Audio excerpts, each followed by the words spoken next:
All right, so I'm here today with Zach Polk, who's an LMFT here in St. Louis, and has agreed to talk to us about how he came to Gestalt as a primary theory, as well as the work he does and why he does it. So thanks for being here, Zach. You're welcome. Thank you for having me.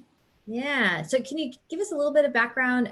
Your degree is from Loma Linda, hmm and you became an MFT out there in California. And then how did you Yep. get to Gestalt? How did that happen for you?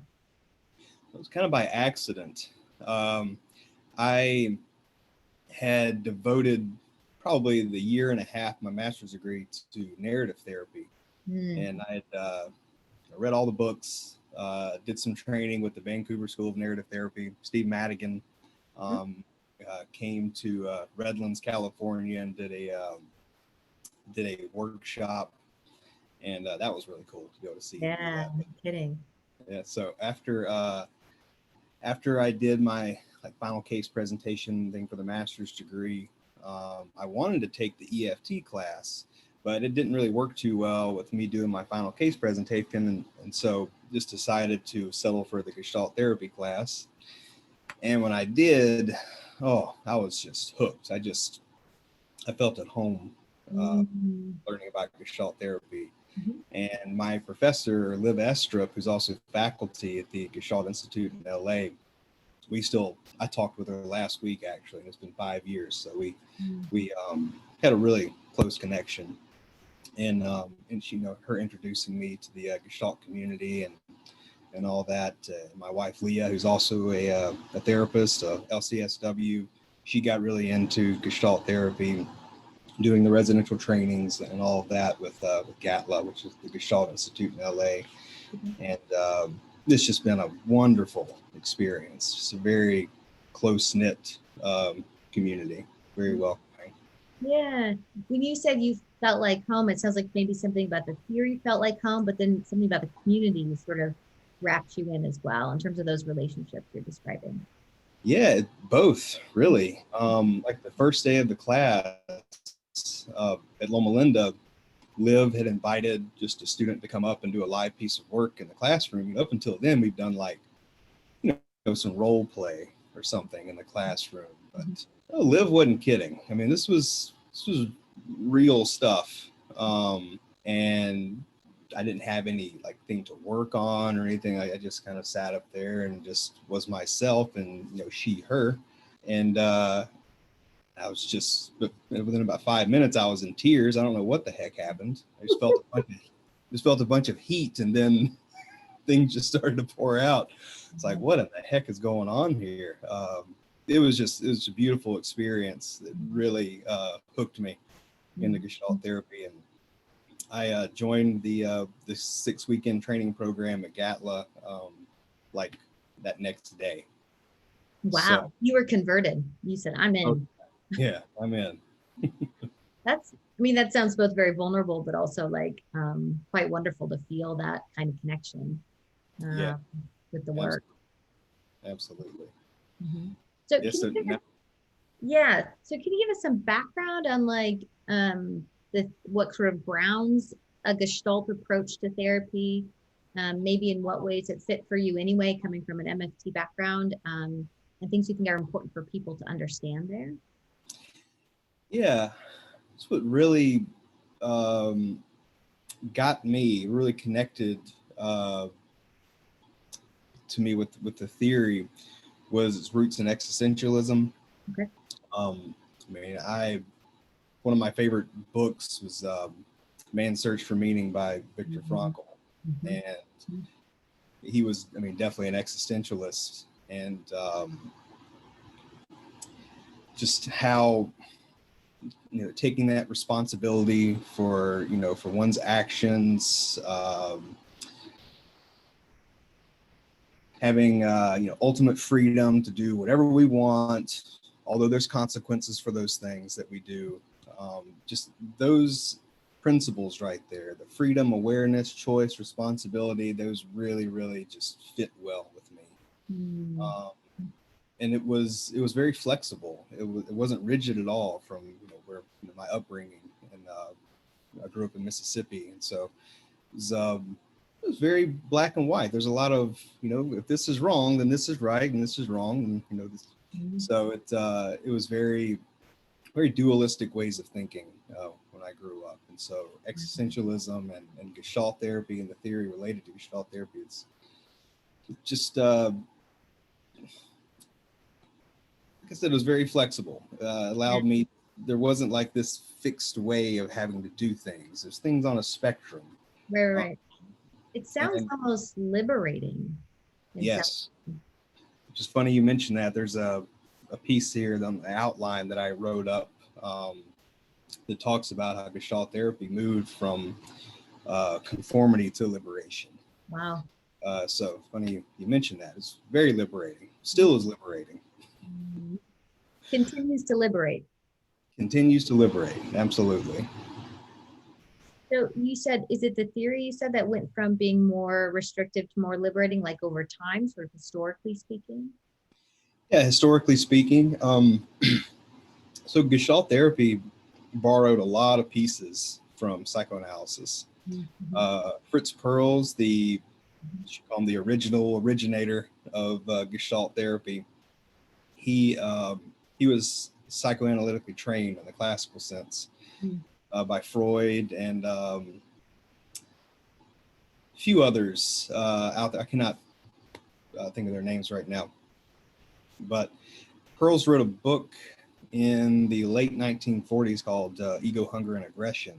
Mm. And this book was written as a reaction to psychoanalysis, or a discussing some limitations of psychoanalysis. Mhm. And also it was a time for Perls to introduce his new therapy called concentration therapy, which later called Gestalt therapy. Mhm. Um, and it was simple. Just noticing what's happening right now, noticing what's happening with experience. Mhm. And you can be quiet enough and pay attention to what's going on with yourself. I mean, there's tons and tons of things happening with you. Mhm. How you got to where you are in this present moment right now, and what you're anticipating in the future, and that's a lot goes into the present moment. Mhm. Mhm. It's how you're remembering the past, how you're anticipating the future. It's all happening right now, and that's what Perls is really interested in. Yeah. And so a lot of the theory that we've kept from psychoanalysis, but the method is drastically different. Yeah. Um, Instead of focusing on past to explain current behavior, present behavior, we're paying attention to what's happening now. How and now is what Perls called it. Mm. It's interesting in some ways, like when I hear you describe that, I immediately start going, oh yeah, what's going on for you? I find myself going, oh right, we should really do that. But how much we avoid doing that. Like we don't, our minds are often other places other than present. Absolutely, Yeah. absolutely. Yeah. Yeah, it's. I mean, I would say that's an interruption to what's happening right now, and we're very, very good at that. We interrupt our process in so many creative ways. Mhm. Um, but yeah, the Perls just he really saw that. He really noticed something different happening when he actually just paid attention to just what's going on with himself. Mhm. So, um, so yeah, I'd like to talk a little bit more about where we came from. Yeah. Um, so another is look a shift from transference to contact. And so transference in a psychoanalytic sense, it's this projecting of unfinished business, like stuff with our parents, things like that, projecting unfinished business onto the blank canvas of a therapist. Mhm. And when the transference was resolved, the therapy was over. Mhm. And so transference, it was the vehicle of psychoanalysis. So if we can understand current experience by examining the present through the past, I mean, that's what transference would do. Right. Fritz moved away from that. He was a lot more interested in contacting and what was happening now with the client. Contacting, I'll get into that a little bit later, but it's when I am vulnerable, or when I share a bit of myself with you, when I let you know how I'm affected by you, when I point out incongruencies that I see with you, that's me making contact. I'm meeting you right where you are, Mm. and Mhm. just that, me bumping into you like that, just bringing myself, right there where you are, Mhm. it allows you to really pay attention to what's happening right now with yourself, Mhm. um, as opposed to just sitting back and just taking notes of what you're saying and all of that, and then like, well, here's what this means for you. Um, Mhm. Mhm. it's a very Yeah. long way of doing things, Yeah. psychoanalysis. Yeah, I'm thinking about like the difference between sort of intellectualizing somebody's problems, doing that analysis piece where you're sort of telling them about themselves versus Yeah, meeting them where they are and reflecting maybe what's happening for them in that moment and allowing it sort of be, as opposed to, I always think about when you tell people about themselves, the defenses come or the fear comes or whatever, versus I'm with you here now. Is that a fair description yeah, or? for sure. And what you're talking about right there is something I try to dissuade couples from doing when I work with them. Mm-hmm. If you're pointing the finger and trying to characterize the other, I Mm-hmm. will argue with you up and down, and you could be absolutely right. But the fact that you point the finger at me and try to tell me about myself, oh Yep. no, no, I'll defend myself all day long. Yeah. But if I just share my experience of you, say, this is what's happening for me as I sit here with you, I can't argue with that. I can try, but I can't argue with somebody else's experience. Right. So with couples, it's helping them stay on their sides of the fence. Yeah. Say whatever you want, but speak to your own experience. Mhm, mhm, mhm. So it sounds like you have found Gestalt very useful, maybe in multiple contexts, like with an individual or with a couple. Uh, Mm-hmm. Probably, I would imagine it'd be equally valuable with a family in terms of what you were just describing there, where we often, Absolutely. in close relationships, start telling each other about each other. Yeah, absolutely. Yeah, it's really healing when it's healing, and it's also risky when you can uh, take ownership of your stuff and put it out there to your partner, put it out there to your family. It's really incredible what can happen when you can just be what you are in the moment instead of trying to be something else, trying to put on a strong face when you actually feel sad inside, uh, Right, right. something like that. Mhm.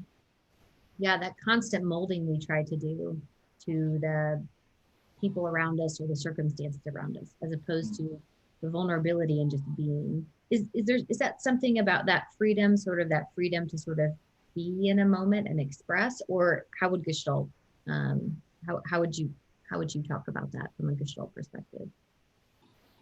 Of say, ask me that again, please. Oh, so the sort of what you're just describing, the vulnerability, sort of be and express who you are. How Yeah. would Gestalt folks talk about that in terms of that existentialism or that freedom you had talked about earlier? Um. So with existentialism, there's four principles that I've gotten out of existentialism, and it definitely melds very well with Gestalt therapy, and that's freedom, responsibility, uh, awareness, and choice. Okay. So freedom, it's something that we just have. We are free to do whatever the heck we want to in this world. Mhm. We can take whatever we want. We can do whatever we want to anybody. Um, but there's going to be consequences for that. Right. Um, and where awareness comes in, that's the vehicle of Gestalt therapy, as opposed to like transference being the vehicle of a psychoanalysis. Mm. Um, the beauty of awareness is that if I can know what it is that I'm doing and how I'm doing it, then that restores choice. Mm. And so if I know how I'm being affected in a current situation, if then I can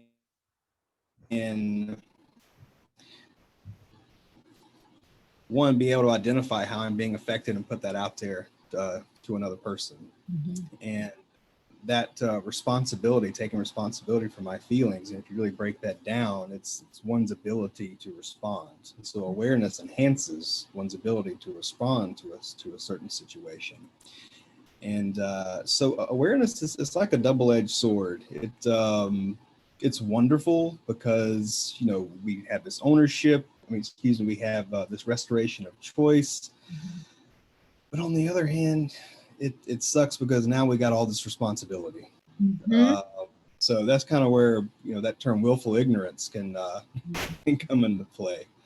That if you don't know, well, it's kind of hard to be held accountable or held responsible if you don't know what it is that you're doing. So it's liberating, but it's also like, it's kind of like what teenagers discover when they're about 15, 16 years old. They want all this freedom, but then they got this thing called responsibility. Right. So it's kind of hard to you know, have your cake and eat it too with that one. Yeah. Would you say from a Gestalt perspective, most of us would prefer to sort of abdicate our responsibility to other people? You know, I think about that phrase I've heard in my therapy office a lot, which is you made me mad, you made me X. You know what I'm saying? Like, Yeah. it seems like most of us want to offload that as much as possible onto other people and circumstances, as opposed to owning the anger or owning whatever sort of is happening for them. Sure, myself included. I can be at a, you know, argument with my wife Leah or something, and it's almost like a reaction to want to point the finger. And you did this to me. You made me feel this. I mean, it's like it's the way I handled probably situations for the majority of my life doing that. But yeah, I think it definitely takes some practice to be able to pay attention to how I'm being affected versus what the other's doing over there. Right, right, right.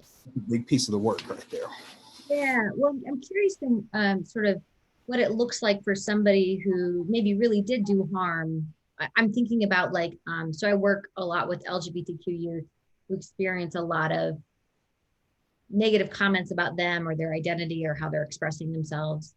Obviously, I understand the idea of expressing your own feelings and owning those. And then what about the person responsible, if it's a family member or like in those situations, like with couples where one of them really did do something that was hurtful to the other person, kind of how you navigate that from a Gestalt perspective then. If somebody did do something really hurtful to the other, Yeah. and what the how the other might handle that. How you would handle that with both of them sort of in the room, kind of how you navigate that in Oh, terms of, yeah, you have to own your own feeling about it. And what that person did was hurtful, or maybe there was even name calling or, you know, that kind of thing, you know? yeah. Well, this is a part of Gestalt therapy called dialogue or working dialogically. Okay. Um, this comes from the work of Martin Buber, who was a philosopher back in the 20s, 30s, 40s. He wrote an awesome book, which is very poetic, called I and Thou. Yeah, Um, yeah, yeah, it's been around for a long time. It's probably close to 100 years old now. But Buber talked about that there was two ways of relating, an I-it relationship and an I-thou relationship. And when let's see, get my thoughts together here.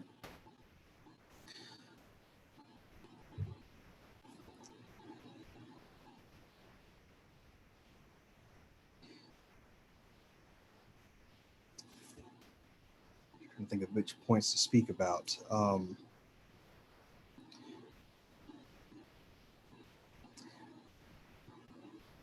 Okay.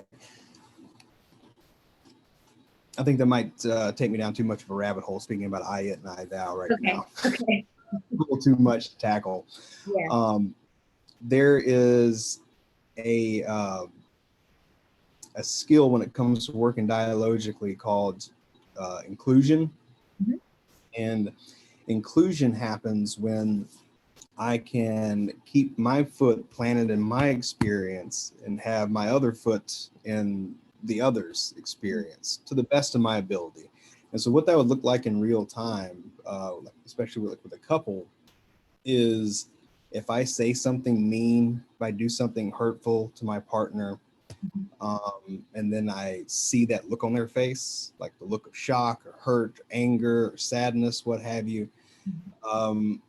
Then I can't go back and unring a bell. You know, what's said is said, and I have to take responsibility for that.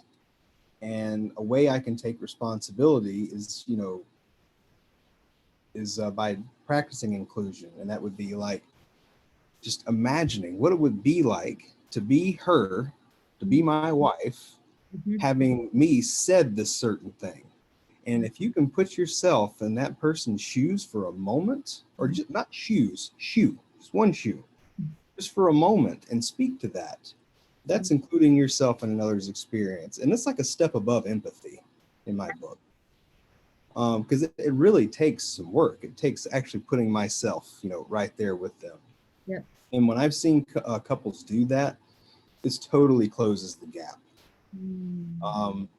They start to share ground again, meaning that the other or both sides are seen and heard. And a lot of the times when conflicts happen, it's when, you know, one person is not seen or heard, or both are not seen and heard. And so if I can just stop for a minute and be curious of what's going on over there, have some, at least put, you know, why they're pissed off at me in context, then the gap will be bridged, and we can be on the same page now.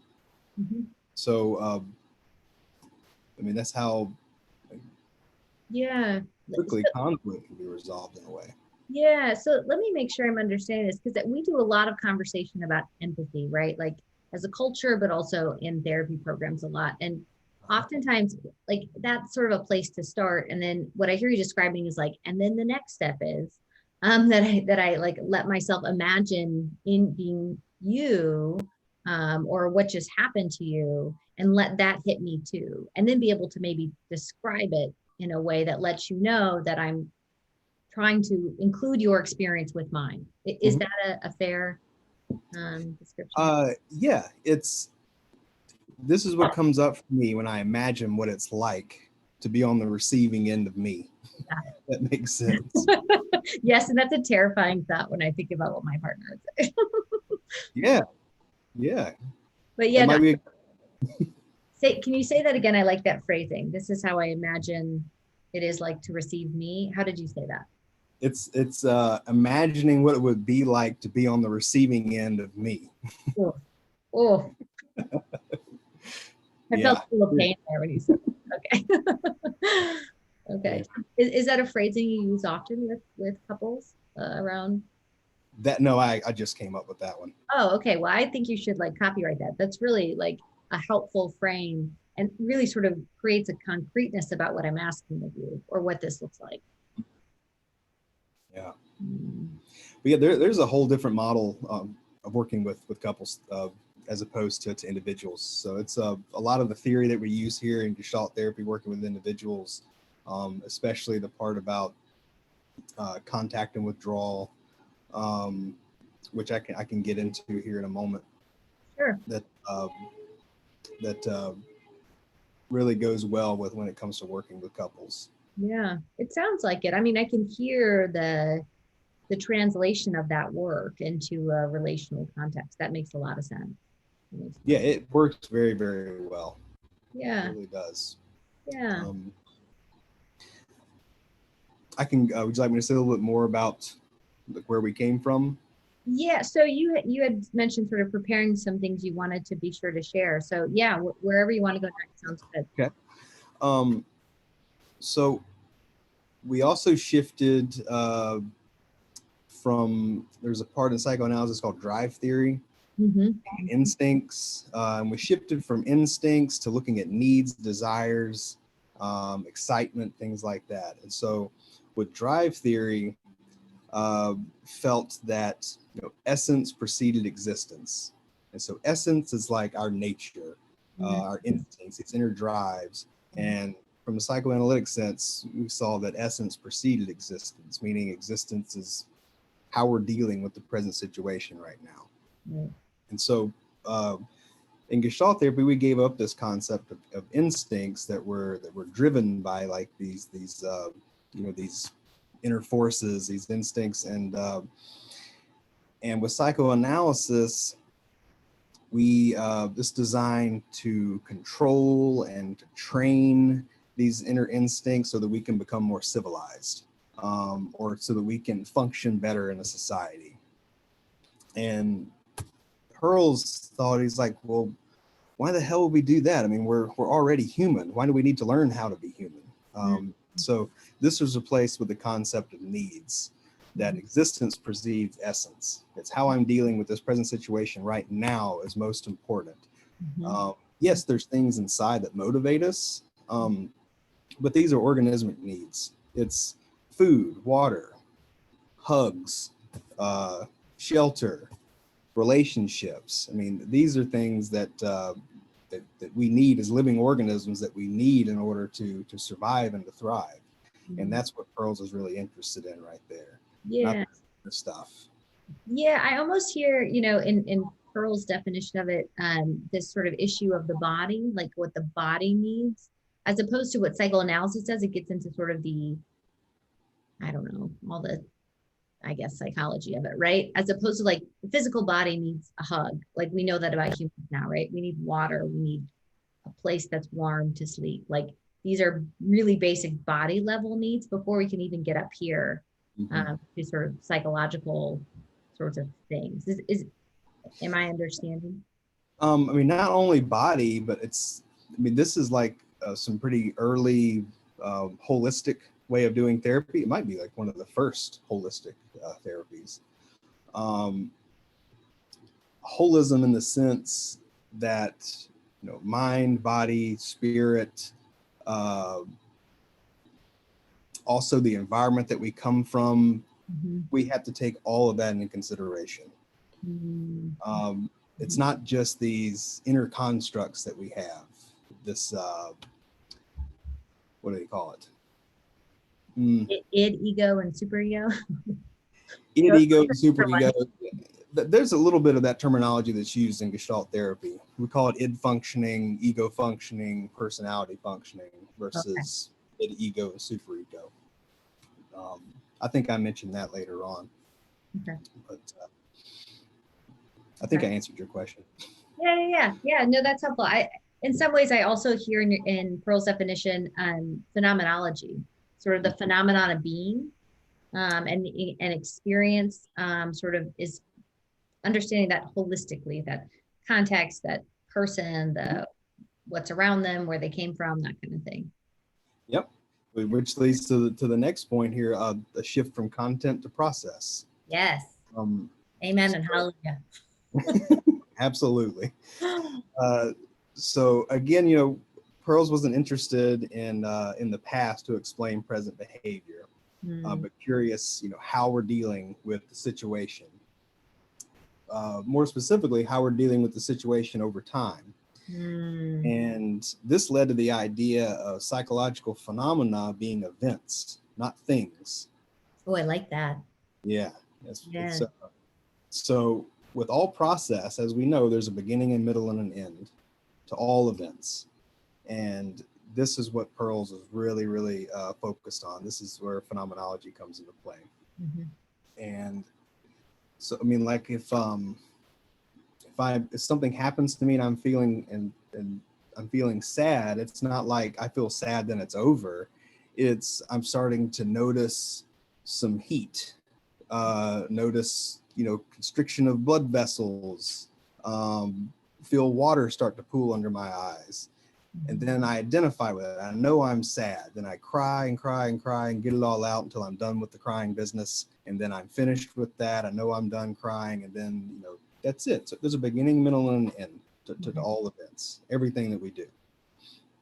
And so that's what we're really, really focusing on in Gestalt therapy. Not so much the content. I mean, that's important because that's a person's life. But we're really focusing on, I think I mentioned this to you, we're focusing more on the music than the lyrics. Yeah, and music has a beginning, a middle, and an end. And you sort of have to, I'm almost like picturing sort of moving people through events or through feelings or through the process, as opposed to getting real worked up about the topic of the day or whatever it might be. It's sort of allowing yourself to move through. Mm-hmm. Mm-hmm.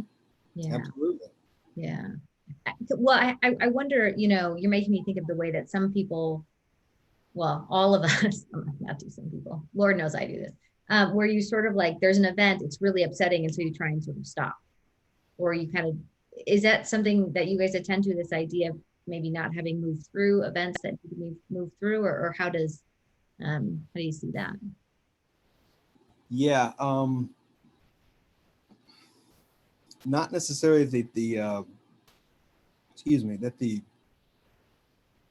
events, they haven't moved through the events. It's that there hasn't been a satisfaction. There hasn't been a completion of the event. Mm-hmm. And I'm, let's see, I know I had planned on talking about that when we got to field theory. So I'm going to touch base on that again. Okay. So let's see. Another movement away from psychoanalysis is interpretation to dialogue. Okay. So dialogue replaces the psychoanalytic idea of interpretation, which is, you know, a therapist will tell you what your words mean. So just sitting back, you just free associate, just stuff starts to flow out, and sit back and just start writing. Okay. Well, yes, this is what's going on with you right now. And it makes sense for you look at it in a psychoanalytic standpoint that what's in your unconscious you can't know. That you can just be sitting there talking, but you don't know what you mean. You don't know what the unconscious is trying to say. But me, I'm a psychoanalyst, so I know what that means. And chances are it's very, very sexual. Sure, right. If we're going to fit with drive theory and all their other things, right? Yeah. Nothing creepy about that. But no, nothing creepy at all about that. But yes, I'm trained. I'm a psychoanalyst. I'm trained. So yes, I know what's going on with you. Pearls didn't like that at all. He wanted to pay attention to more, again, what was happening now, how you're making contact with me, what's going on right here at this moment. There's also a shift from individualism to community. So, of course, we're not born in a vacuum. We're affected by the world around us. We're affected by others in the world around us. And I am who I am only in the context of relationship with you. And so how I show up here with you probably be a little bit different than how I show up with my wife, Leah, or how I show up with my family or longtime friends. And it's not that I'm being any less real here or there or vice versa. It's just different. I have my experience of you really only in this context, you know, an hour a week and for, you know, a handful of months. So my relationships from back home or with my wife it's more rich than this right here. So I might take more liberties with them than I would with you, or I might even stumble on something new with you that I never even knew about myself from being with this person for 20 years. So it's, you know, this is the most real thing when it comes to Gestalt therapy is this dialogical relationship. And when we're engaged in this dialogical relationship, it is the most authentic we can be. And so kind of what I was talking about, like how I'm going to show up here with you, it might be different than how I show up, you know, with others. Growth here, it's situationally dependent. So like I said, you know, what I could discover about myself with you, just having known you for a short amount of time, I might not have ever discovered just from being in relationship with Leah or friends back home. So it's really dependent on the situation for what I'm going to get out of it and also what I put into it. Well, and I have to imagine maybe the context of like, you know, therapy or supervision. And so that's going to shape maybe some of what's said or how it's said or what we talk about or whatever that ends up drawing out things that you wouldn't talk about in another context or wouldn't be part of the dialogue necessarily. And so, you know, Absolutely. and that's okay, that that's just part of it. It's not necessarily good, bad, or otherwise. It's just sort of is. Mm-hmm. Yeah. And in that way gets away from some of that evaluation. You started early on talking about like, you know, where you came from, there's black and white, right and wrong, blah, blah, blah. And so there's all this freedom in like, well, you would expect it to be different and that's really okay. And so there's room for difference as being expected almost. Yes. Mhm. And difference is what makes awareness possible. Hmm. Difference is,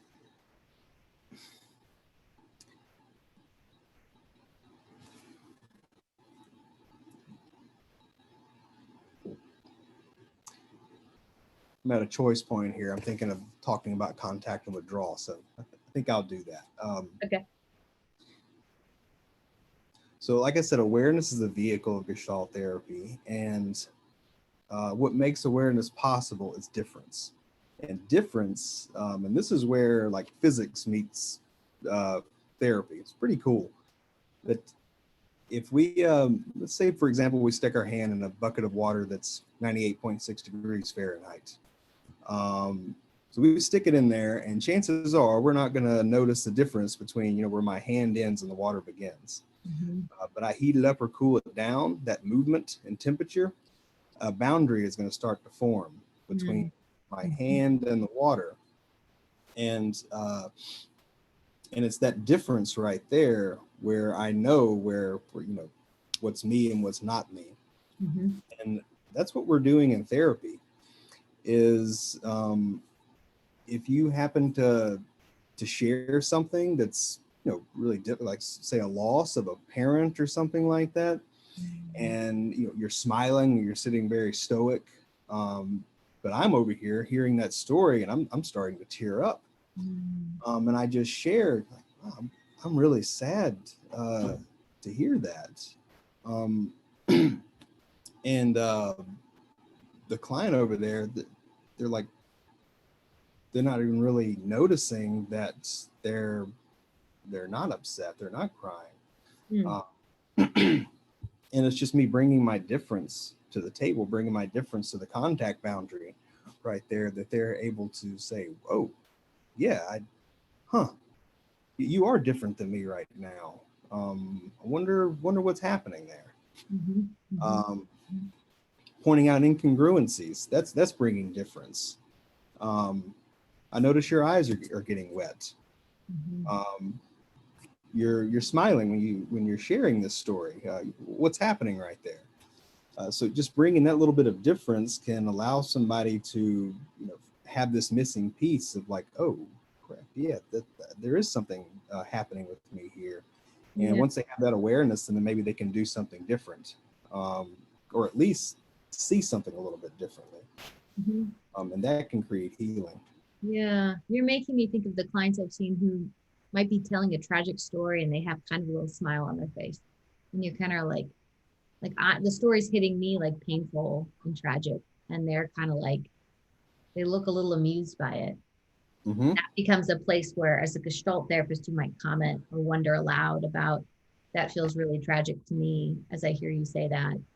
I see a little smile on your face. What's happening? Something like that, kind of, in terms of Yeah. pointing that difference of Mm-hmm. Yeah, exactly. And we're not telling the client that they're wrong for feeling that way. It's just it's different. Mhm, Um, this is what comes up for me when you share this here. mhm, And mhm, then just by me owning my stuff as a therapist and putting it out there to the client, then mhm. let the client deal with it. Let the client deal with my difference and see how they deal with my difference. And Mm, that's going to give a really good idea for, you know, how they deal with people, how they deal with certain situations outside of the therapy room. In terms of how they react to your observation there, that would give you that parallel process of what you do with me, you do out there too. Yes, absolutely. Mhm, mhm, So mhm, here, this we're not talking about stuff. We're doing real, you know, experiential work here. I mean, mhm, yes, there's sometimes we're gonna like put a pin in something and try to I might help a client put something in context. But if I'm working, you know, in a pure sense, then I'm going to stay committed to the dialogue and keep letting the client know how I'm being affected by them. And then we just have this back and forth, this rhythm, this contact withdrawal. And it's some really powerful stuff. Yeah. Sure. Well, and I have to imagine what you said earlier about, in different contexts, you discover different things, and that's where awareness grows. Like, there aren't many like everyday circumstances where somebody's willing to do that with us. What I hear you describing, right? Where somebody's willing, because there's a vulnerability on your end as the therapist too, to share some of that. And we couldn't kind of walk through life not sharing that with each other. And so I have to imagine for folks who really don't have a lot of intimate relationships where that happens, that would be really maybe jarring to some extent, sort of shocking maybe that people do things like that. Absolutely. And I've lost a lot of clients, early on in my career just because of that. Just from a lot of the therapy that I have done, doing residential trainings or working in an agency to where I had already kind of had some relationships with clients, just seeing them, on campus, and then able to sit down and be, intimate like that with them, like, how we do in Gestalt therapy. But moving here to private practice and client doesn't know me from anybody, and sit down in the room, and then I start to pull this stuff, just being myself, staying into the dialogue, what's happening. They're like, what the heck? They just don't have enough support. They don't have enough self-support to be able to tolerate that type of attention, that type of presence. And so it's overwhelming to them in some way. Is that? Yeah, for sure. Can be. Yeah. And me just starting out, I'm not really aware that this client is so overwhelmed by just me being me. And so you really have to start out slow when it comes to working this way. So I see working with clients in private practice, I do 3 different things. The psychoeducation stuff, if clients need to hear something about relationships or sex or parenting stuff, we can take a full session if you need to, and we can do some psychoed things. Another way of working is helping clients put things into context from a Gestalt sense. So just helping them, kind of standing side by side with them and helping them kind of understand, like, how they might be getting in their own way, what they might be lacking in terms of resources, what might be scary about approaching your wife or approaching your boss with this, and giving them some support, giving them a challenge here and there, just really helping them put things into context so they can do something out there they want. The other way is, instead of standing side by side, we go toe to toe. And this is where a lot of the action happens in Gestalt therapy. It's paying attention to what happens between you and I. I'm not helping you, put things into context out there. We're paying attention to what's happening right here between you and I. And, I'll always invite clients to do that. But sometimes they're just not ready. It could be several sessions before they want to have, like, full on, dialogic relationship in the therapy room. So I don't just jump headfirst into that. I have to go right where the client is, because they just might not have the self-support to do that at the moment. So when you say self-support, is that a Gestalt idea too? Or are you talking about something in particular? That is a Gestalt idea.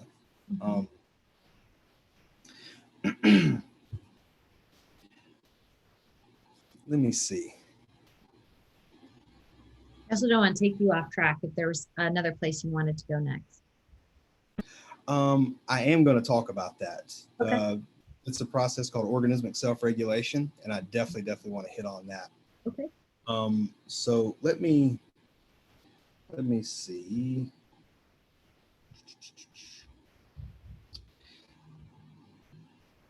Yeah, I just want to discuss. Yeah, I think we might better. I'm just looking at the time here. We might better just kind of jump into more of the theory stuff and the three pillars, and we can definitely touch on organism self-regulation.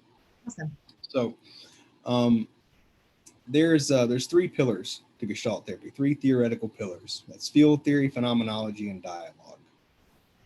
And there's also many things, sprinkled in there, as we just talked about. There's existentialism, there's Taoism, holism, a lot of isms. It covers a lot of ground, but it sounds like it interconnects maybe with a number of different philosophies.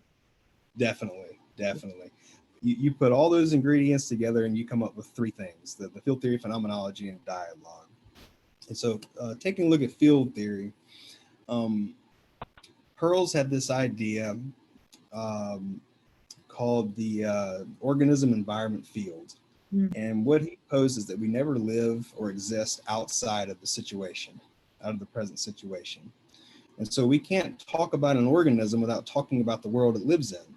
So you can't really know what a tree is unless we're talking about the tree and its environment. Can't talk about a frog until we talk about the frog and its habitat and how the modes it uses to survive. With Right. human beings, it's the same, but a little bit more complex. You can't know me without knowing my culture, without knowing where I come from, my family, my friends, all of that. And so we can't abstract these two things and expect to know about a person without considering their context. And that is field theory in a nutshell right there. So we're consistently looking at this interrelationship between organism and environment. And interrelationship, that's an important, interrelationship, but also an interdependency between organism and environment. Yeah, I can see why this fits so nicely from a systemic frame, right? Like that's for me, like systemic, that's one of the definitions or one of the ways to talk about it is what you're describing. Like we're never out of context. All behavior makes sense in context. And so we can't divorce one from the other and just pathologize the organism when we don't take into account the environment. Absolutely. Yeah, this really goes hand in hand with general systems theory. There is some subtle differences between field theory and general systems theory. That would probably be a whole nother talk right there. But it's really, really cool how they meld together. Yeah. The other one, phenomenology. And so this deals with our senses. It's how we hear, taste, touch, smell, feel.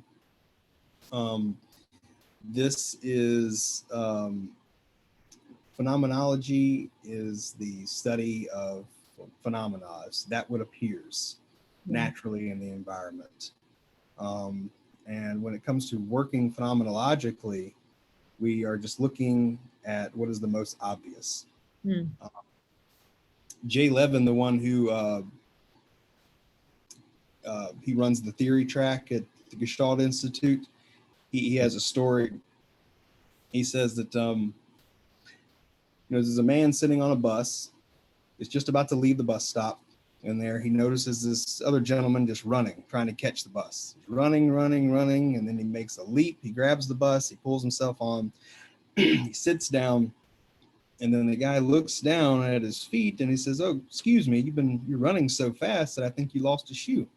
And the guy says, "No, I didn't. I found one." And that's working phenomenologically, or not working phenomenologically right there. We don't make assumptions. In that sense, he was assuming that he lost a shoe, but in fact, he actually found one. So how this looks in the therapy room, it's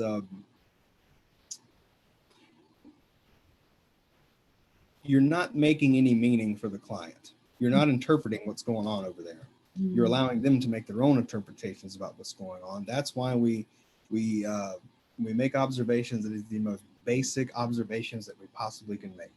Right. They're concrete. I can point to them. Yes. Like I'm imagining, like if he was working phenomenology, he would have said to the man, "You have one shoe on." Yes. And then the guy would fill in the gap about why or what the meaning of that was. Yeah, Yeah. exactly. Yeah. Exactly. Hmm. So, I mean, instead of me saying, I see you crying, I say, oh, you look sad. I notice your cheeks have gotten a bit red. I notice your eyes are a little wet. Hmm. And then you take that data that I just given you and you make your own meaning, because you could have allergies for all I know. Uh, Hmm. Hmm. but I'm not going to sit here and make that assumption and just label you as something. You do that yourself, because you might not even know that you're sad, and I have no idea that you're sad. I'm just guessing Yeah. based on my past experiences. So Hmm. um, that's the reason we make observations, allow people to make their own interpretations for what's going on. Yeah. And I've certainly seen people who tear up when they're angry or tear up when they're happy. I have a friend who cries every time she laughs. Like, so this idea of tears meaning sad is maybe culturally some normal thing we think of, but not necessarily always true in every context. And so being open the possibility for the client to tell you about themselves, as opposed to us telling them what it means that that's happening. Yeah. Exactly. Yep. Mhm. Exactly right. Yeah. Well, and in that way, it's sort of like offering them freedom too, right? To sort of self-define what's happening as opposed to the psychoanalytic mode of telling you about yourself. Yeah. And it also goes hand in hand with the like the postmodern therapies. As I'm not the expert, you're the expert of your own life. Yeah. I'm an expert at navigating relationships and things like that, but no, you know yourself way better than I could even possibly know you. Mhm. So, and we respect that and allow clients to just to make their own meaning of what's going on with them. We just help them along and shine a light on some things. Mhm. Mhm. Yeah, and then let them choose to name it in whatever way fits for them or engage if they want to or not, I suppose, right? Yeah, yeah, they could choose to engage or not to engage, and Mhm. that's something right there in itself. Just that little choice that maybe you could expand upon. Yeah. Yeah. That you could make an observation about that. Yeah, The choosing sure. not to engage piece. Yeah. As opposed to like, so some of my very young therapists will say things like, I just wish they would realize X, right? I just wish they could see this, right? Like they're desperate for their clients to feel better and see change, right? It's like there's a good intention there for them, but there's sort of this wanting them to have the same meaning they do. And it sounds like that would be very anti-Gestalt in some way to be that kind of pressure on a client to agree with you, maybe. For sure, because that becomes more about you than the client. It's Mm. what I want, not what the client wants. Hmm.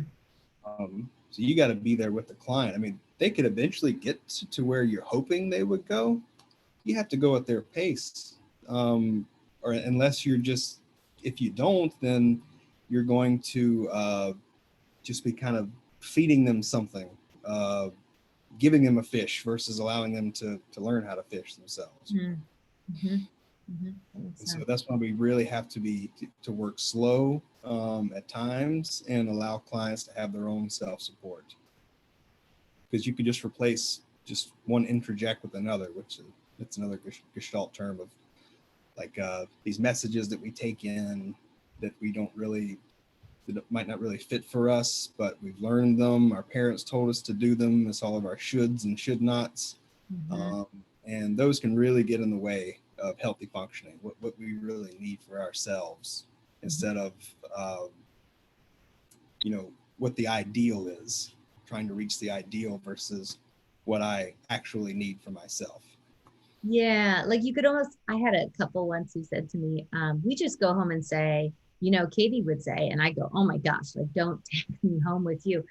Because like they're replacing whatever their other ideas were with whatever they think I think they should be doing or saying to each other, even if I haven't done that.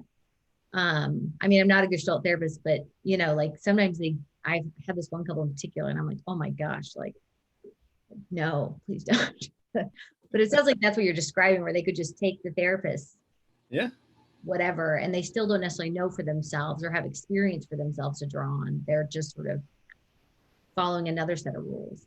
absolutely. And Mm. that's I'll tell couples that all the time, that don't take my word for it. Mm. You Yeah. go out there and you apply this yourself, and see if this fits for you. What works for me might not work for you. Mm-hmm. And that's another, I'll tell clients, I don't like to give homework. I don't want to give them some worksheets and stuff like that, because okay, they do this thing for a little while because that's what their partner wants. And so now their partner will be quiet for a couple of weeks. And then, you know, I'll do this. So you'll be quiet for a couple of weeks and be satisfied. But I mean, that's like putting a Band-Aid on a broken leg. It's just not going to hold up very long. Until you find something that's supportive and that fits for you, that resonates with you, or you're just going to be doing the work for me. And I don't want that to happen. Yeah, kind of performing in the homework. Yeah. Getting to show up and get an A in therapy. That's what I call that. Like I get to show up and say, look what I did. Versus satisfaction in themselves. Yeah. Let's see. So I think we've kind of touched on contact and dialogue a bit. So I want to move right on to, let's see, talking about change in process and also talking about perception a little bit. I think I might be able to cover that in 10 minutes, maybe. Okay. Awesome. We'll see. So change has to do with the process of being engaged in the moment. And change happens whether we like it or not. Good stuff, bad stuff, it's going to happen. Yeah. So I don't make the world go round. The world goes around whether we like it or not, and we have to deal with it. So people die. I may or may not like it, but I have to deal with it. And so the sun goes up and down. I may or may not like it, but I have to deal with what's happening. And so this process is what we're continuously examining, and we are never stable. People trying to find balance, you're not going to find it. You're not going to find stability. You're not going to find balance. You're ruining my goals, but carry on. I mean, even Einstein talked about that with balance. There has to be movement in order for there to be balance. And so we have to continuously move. We are never at a 0 point. We are constantly going like this, constantly. We're in contact and withdrawal. We're constantly in a rhythm. Interesting. And it's sort of acceptance maybe of the rhythm, or finding a rhythm that works for you or something like that. Yeah, this is why awareness is so important, because the world is consistently changing. It's consistently evolving. And if we think that for a minute that the world is the same, we are going to be left behind. And so this is why we have to continuously look at situations as novel, because they are. But humans, we like to simplify things so much. We like to say, oh, this is familiar, so this is probably how I need to respond. It's like driving a car or tying your shoes. It's so automatic that it's below the threshold of our awareness, so we don't have to think about stuff anymore. And that can happen with relationships, just being, assuming what my wife wants for dinner, or, things like that. I mean, I don't know. Chances are I'm probably right, but you never know. She might want something different tonight. But if I assume something about her, there's a chance that I could be wrong. This is sounding very postmodern too, in the sense that we're always constructing reality with each other. There's constant co-construction happening. And if we're open to it being different, we can, it's generative. We can create something new. But if we expect it to come with assumptions, or expect it to be a particular way, we'll be disappointed. Might be conflict. Is this, I'm thinking my social constructionist friends as you're talking. Yeah. It definitely goes hand in hand with social constructionism. It really does. Yeah, we just have to continuously look at situations as novel. And that is very, very difficult to do, because especially day in and day out, they can be pretty mundane and very, very familiar. But no, things are brand new. This is a brand new day with new experiences I'm going to have. They might have familiar flavors, but they're brand new. And so now I'd like to just talk a little bit about perception and what is a Gestalt. I know at the very end, finally getting to that. So the word Gestalt, it was coined by a guy named, I can't remember his first name, last name was von Ehrenfels. And So a gestalt is just simply a patterned whole, an organized whole. Um, it's like this coffee cup right here. I mean, how do we know what this is? Previous experiences with a coffee cup. Yeah, Having put coffee in one before. The yeah, hand. it's got a Yeah. handle, it's hard, sits on my desk, coffee cup. Um, so this would be a gestalt right here. The fact that we call this a coffee cup, we're putting all these pieces together, we call this a coffee cup, that's a gestalt. Mm-hmm. Um, and so this is an idea from phenomenology that things are given in nature. What you see is what there is. That's not entirely true. We add something to our experience. Mm-hmm. Mm-hmm. So historically or originally, phenomenologists saw that perception was passive. Um, Fast forward about 20 years, 30 years, there's a guy named Kurt Lewin, who he's a social psychologist, maybe one of the first social psychologists, who introduced field theory to the social sciences. And Lewin suggested that we add something every time to a situation and make it meaningful, as you pointed out. You know, this is my experience, so yes, I know it's a coffee cup.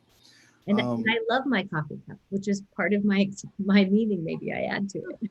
Absolutely. This could probably be a whole story around that coffee cup. Yes. For coffee lovers, yes, probably. What's that? For coffee lovers, yes. For coffee, yeah, yeah. And Lewin also suggested that we add something to not only objects that we perceive, but we also do it with our life space. So how we walk into a room and what we notice, that room isn't just given. I mean, we add something to our experience there. So with this, we organize our life space based on our organismic needs. And so this this is where that concept of figure ground comes in. And, I know we got 3 minutes. I believe I can do this in 3 minutes, talk about figure ground. Yeah. So organizing life space based on organismic needs. This would mean like if I'm driving down the road and I start to notice a grumbling in my stomach, hungry. And so as soon as I know that I'm hungry, I start to organize my life space. And so the gas stations are going to recede to the background. And I'm just going to notice the restaurants. And so, yes, the gas stations are there, but what starts to emerge from the ground is all the restaurants, because that those objects out there can satisfy my need of hunger. So one of Lewin's students, she noticed this is a very important part of this principle of organization, and that we notice unfinished events a lot more than finished events. So for example, this right here.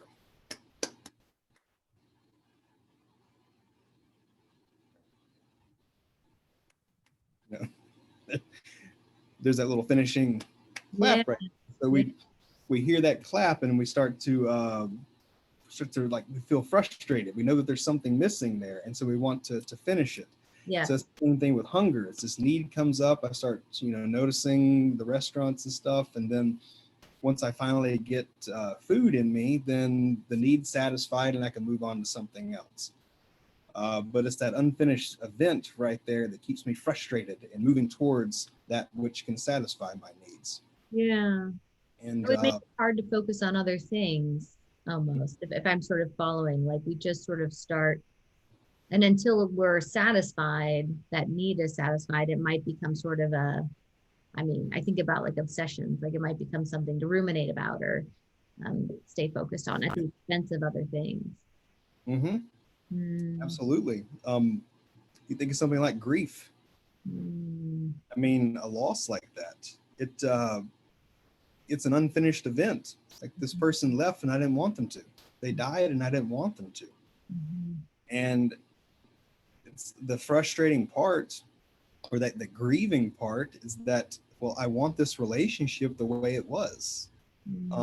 There's something missing in my life, And until I can accept that that relationship is different, I have a relationship with a person who's no longer living, until I can accept that that is how the relationship is now, I can't really move on to the next thing.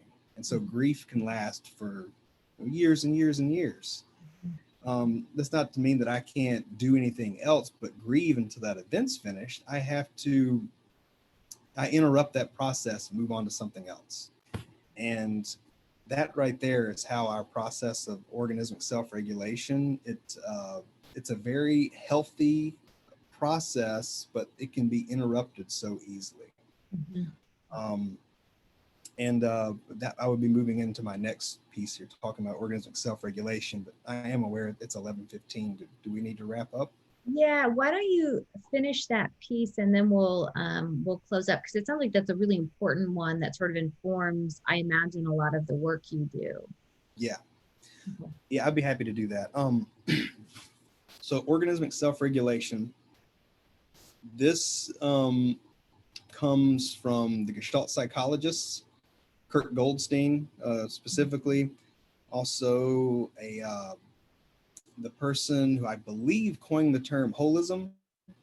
His name is Jan Smuts. He's like a statesman from South Africa a long time ago. Worked with Pearls when he ran the Psychoanalytic Institute in North Africa. But they saw that, okay, yeah, this field theory stuff, it's working pretty well. It makes a whole lot of sense. I can see how we organize our life space. So that's really zoom in a bit closer to see what's happening with the organism and how they organize their life space. Sorry, throat's starting to get dry. I told you I haven't lectured in a while. I'm gonna be hoarse after this one. So let me see. I would like to share.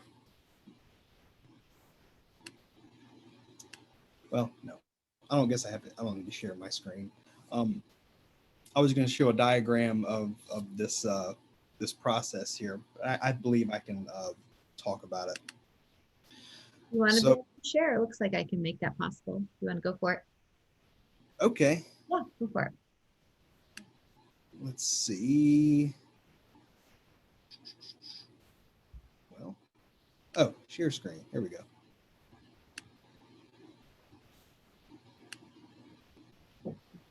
Okay, can you see that? Yeah. All right. So, organismic self-regulation. So this is a process that all living organisms go through, to where they know what it is that they need by, noticing a lacking or a surplus in their organism, to being able to identify what that is, getting the need met, feeling satisfied, and withdrawing. So let's really slow this process down and see how it can work for a human being. Sorry. Need more coffee. I know, I got some back there for sure. I'm gonna have to grab some. So let's say that we're just laying on the beach. It's a nice day. We hear the waves. We're just kind of closing our eyes, kind of drifting in and out. We would call this the fertile void, or another term for it would be the undifferentiated field. So it's a place where we're alert, but the organism is not needing anything. We're just there. So it's fertile. It's ripe ready for experience to grow. And so all of a sudden I start to really feel the heat of the sun. I notice sweat dripping down my face. Notice my tongue getting a bit dry. And with that, I have to, with this emergence of a need, I have to deal with this ambiguity. I don't know what these sensations mean just yet. And so I have to be passive and allow these sensations to sharpen up and come together. And once I do, then I have awareness. I'm thirsty. I identify with what these sensations mean. I'm thirsty. After that, I start to scan my environment. for potential resources that can meet my needs. I know that I can't quench my own thirst, so I have to look outside myself. Can't drink the water in the ocean. I'm too lazy to walk up to my hotel room. I can't go steal stuff from this other person's cooler. Oh yeah, I got my cooler right here. So I've identified an object right there that can satisfy my need. Then there's this metabolism and mobilization of energy. So I've decided what it is that I need, and then blood starts to course through my body. I get ready. I kind of get myself ready to make the move. And then I mobilize, take action. And so I aggress through the environment. And this is where the Gestalt meaning of aggression comes in. It has nothing to do with violence. It just means that I move through the environment. I aggress towards something. That's all aggression is, moving towards. And so I move towards the cooler. I grab the bottle of water. I make contact. The water goes, hits my body, hits my lips, and I start drinking until I know that enough is enough. I think we all have that feeling of when we know we've had enough water. And so I assimilate that experience and know that, okay, I'm done drinking water right now. So I'm satisfied. I put the water bottle down and I withdraw and I go back into the fertile void until the next need emerges. And so you can imagine how somewhere along this line here that this process can be interrupted. And this would be a whole nother lecture right here to talk about all the interruptions, but I'm sure you've heard some before, like deflection, projection. Others are introjection, desensitization, egotism, retroflection. So a lot of others like that. Mm-hmm. And you can see how they're plotted along this cycle here. Mm-hmm. So this is a lot of where the work comes into play with, let me see, can I get back to just me and you?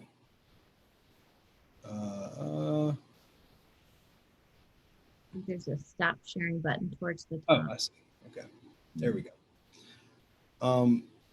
So yeah, this is where a lot of the work comes into play. It's looking to see how clients might interrupt themselves, interrupt contact, interrupt that cycle. Mm-hmm. And we do it in very creative ways. Jay Levin puts it the best. He's like, we got how we're able to survive in the world. We call these creative adjustments.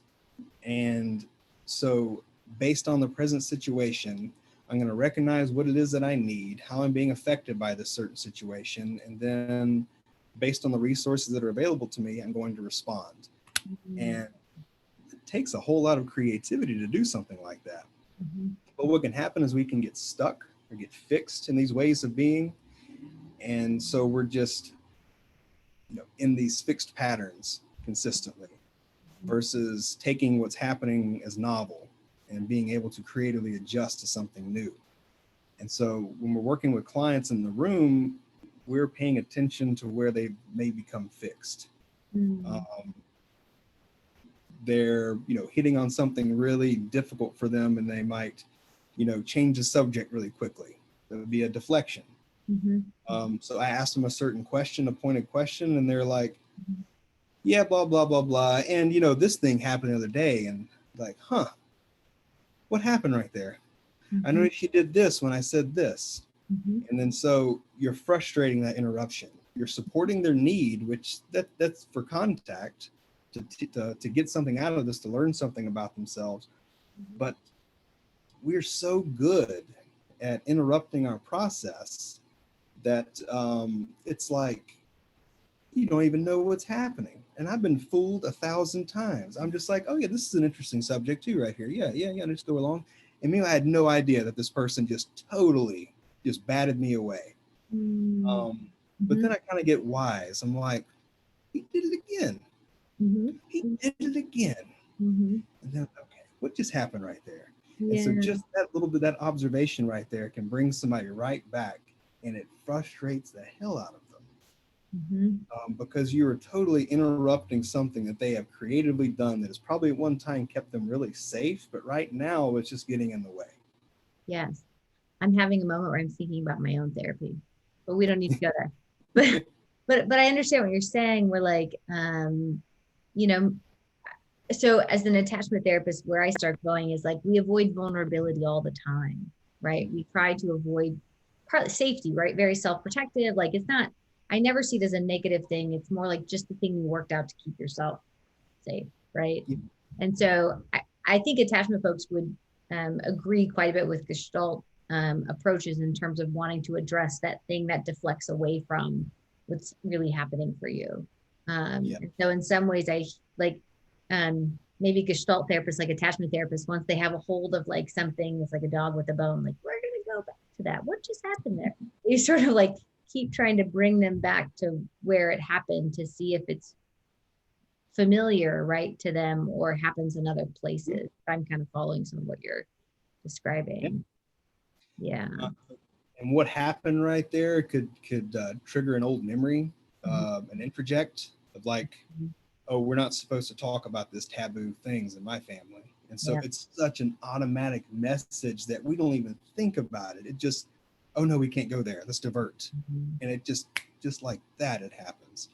But we bring somebody back and really slow them down to what happens, to really help them see what makes this gestalt a gestalt, the pattern there. And if you start to look at all the little elements that make up this choice of wanting to pull away, oh man, this possibilities are endless of what you can discover in one little moment like that. Well, and it's interesting because I think, at least if I'm understanding sort of the Gestalt approach, when I think about my own approach as an attachment, being one of my grounding theories, is those little moments where people move away aren't pathologized. They're sort of seen as normal in the context of what you're trying to do. And so it's not like psychoanalysis are looking to, define what's happening for you and tell you what's wrong with you, as opposed to trying to understand or become aware of what happens for you in the context of an experience. Yeah, those interruptions, they're not wrong. They're not bad. They're anachronistic. They're out of place. They serve you very well at one time in your life, but you're stuck. Right. You deflecting away from me right now, I mean, there's something to that. It's not bad. It's just that it's maybe not useful right now. And so to help them see that, yes, this is not a bad thing. This has served you very well at one time in your life. Right now, let's update your software. Yeah. This is a brand new situation. Yeah, and like get to the present day, sort of in the now, as opposed to having to live out of then in some way. It seems like that also sort of early on you talked about like really getting to the now experience. But most of us act out of old software, old programming, some kind. We do. And when somebody would just do something as simple as deflecting like that, chances are, like, again, it's that kind of that old experience right there that's filling in the gaps for right now. Oh, this is how I need to respond here. And so the present moment would make up, the past is remembered now and the future is anticipated now. Yeah. A lot of that comes into play. Old ways of being. Right. Or old ways of being mixed with, oh crap, this is going to happen in the future if I do this. So I better keep my mouth shut, or I better walk a line. I better do what Katie wants me to do right now, or else I'm going to be ridiculed or feel ashamed or made to look stupid. So I'm going to be a good client right now and just do exactly what she's asking me to do. Yeah. Oh, yeah. Yeah. I know what you're talking about there. I've certainly felt it as the client, and I've felt it as the therapist, right? Those moments where you feeling that, or maybe even very, like, it's so automatic, I have to imagine, for most of us. Like, I don't even know how much we think about it. It just sort of like happens. And until that's sort of that awareness growing, but until we become very conscious of what happens, there's not much we can do about it. We'll be on autopilot. Absolutely. Yeah. Well, I so appreciate your time and your willingness to come talk about this, because honestly, when I found out you were a Gestalt therapist, my first thought was, I only know about the chair, the Gestalt, like that whole classic thing they tell people about, and And that's as much as I know. I've heard about some of these philosophers. I do research from a phenomenological perspective, so hearing you talk through it sounds very familiar to that. But I appreciate you giving like this really nice broad understanding of how to distinguish it and understand it, because I think it's an important theory and approach that I really hope more people, I almost re-remember, because it was all the buzz for a while, I know. And you and I have talked about sort of how it's maintained itself internationally and nationally, and really sort of reintroducing in some ways current MFTs to it as a really important practice. Yeah, now it's not at all like it was in the 60s or the 70s. Mhm. Bob Resnick, the one who certified me, who was also certified by Fritz Perls back in 68, I believe. Mhm. Uh, he even said, he's like, Perls couldn't pass my certification. Perls hated certification. He did not want it at Uh, all. sure. But Bob was like, okay, there's some people doing some kooky things out there. They're doing weekend workshops and automatically they think they're a Gestalt therapist. No, we got to put a stop to that. And so that's when he developed the certification program. And Pearls, he said, okay, we'll do it. It was in the late 60s. It was getting a little bit softer. So Pearls was like, okay, we'll do the certification. That's cool. Yeah, well, I'm wonderful. I think it's wonderful you're here in St. Louis, because I know you're doing some of that supervision here, and getting to bring that practice, to where we are, but also that it's developed in that way and allowed for more people to get better training, it sounds like, so that we can be sure that what they're doing is actually what was intended versus, weekend, one weekend, and I'm going to write that all over my website. Yeah. Yeah, that's wonderful training out there for Gestalt therapy. Gatla is incredible. Bob and Rita are just two most wonderful people. They've been doing this for, God, this summer would be 50 years. They've done the summer residential. Wow, that's amazing. Yep. Wonderful. Yep. Well, I'm so glad it's still there, and people are getting trained. So maybe we'll see more of that in St. Louis here as you continue your own practice. Hopefully so. That's what I'm shooting for. Right. Well, thank you so much. I really appreciate it. You're very welcome, Katie.